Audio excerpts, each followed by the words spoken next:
Hey folks, so today's video is about the tower's um, perks. Now, auto pick ranking is something that people talk about a lot, or I've seen a few videos on, but nothing that I kind of agree with. So I thought I'd make my own video and go over the way I see it.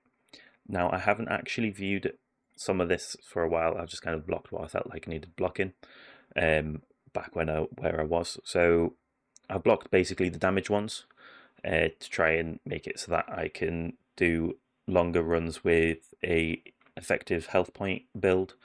So obviously anything that affects health regen or affects my max health has been ruled out. Obviously, I feel like this one might be more useful now, and now that I've got my death wave, so I might take that one back into the rotation, see how it works for me. Auto pick. Now these rankings I feel like changes a lot for me, right? I'm still debating on what's best, what's not. So I'll go through why I've got this at the top and why I've got everything else where I've got it. So obviously it's at the top because I've got it as guaranteed to come out as the first one.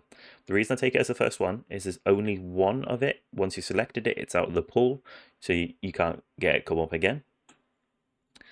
Two, I feel like the earlier you get this perk, the more time you save, the more waves you're going to run in the long run. It's going to add up, right?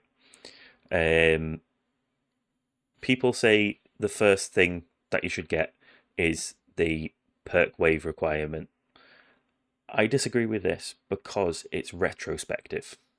So if you pick this up like 4,000 waves in, and like you've been picking up your perks every single time, when you pick this one up, it's going to let you pick like multiple perks at once because let's say you get it every 200 waves, right?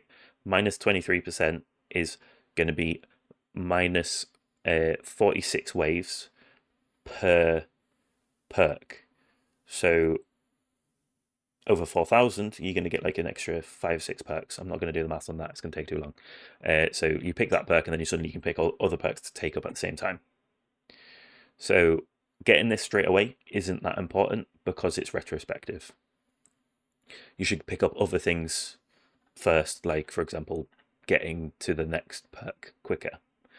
That's my opinion. Obviously, pick what you prefer, but that is why I think max game speed is more important than perk perk wave requirement reduction.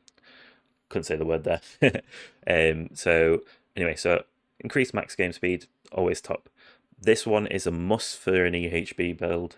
EHP, I can't even speak.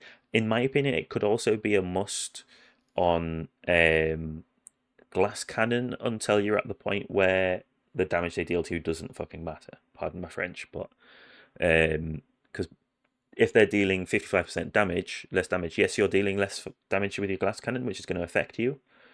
But if they're dealing less damage, you're going to be going for longer waves, right? So the later you pick, or whenever you pick that up, it's going to double the length of your runs. Is the way I see it. Until you're basically just making it so that you only get one shot by bosses and things. Once you've got your normal enemies never hit you because your black holes up constantly. That's when that perk won't really matter. Then of course your perk wave requirement, you want to get that as soon as possible, but not as your first perk. Then the first actual perk that you pick up, in my opinion, is free upgrade chance. This is because the sooner that your free upgrade chance is higher, the more upgrades you're going to get through your run quicker. Makes sense. Black hole duration for the obviously crowd control. Golden tower for the extra coins. Coins for the coins. Extra death wave for the extra health build up in the earlier waves. Then the random ultimate weapon, because for me, I still have a few ultimate weapons to get. Like if I can pull the chrono field, brilliant. If I can pull the chain lightning, again, brilliant. So this one technically doesn't need to be this high, but I like to get it out of there because again, you get it and then it's gone out of the pool, right? So you can only get it once. Defense and max health for tankiness, of course. Then cash because I still need to buy the cash upgrades for some of the upgrades, right? Then health regen because this is an important thing for my like surviving longer in the waste, but I don't need this till later because of the amount of health that I've got.